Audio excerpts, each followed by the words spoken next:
नमस्कार मंडळी. तर मला इथं चपातीसाठी मी कणिक भिजवते. तर इथं तेलाचं पाऊच आहे.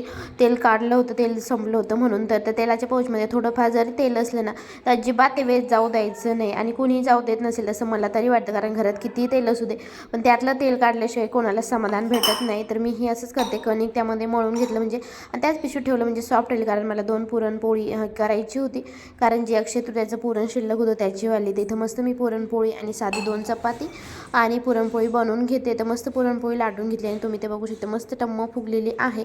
आणि जर चपाती असो की पोळी असो टम्म फुगली ना तर ते वेगळंच समाधान असतं, ते तुम्ही समजू शकता. आता इथं मी 2 चपाती आणि 2 पुरणपोळी करून घेतलेल्या आहे मस्त.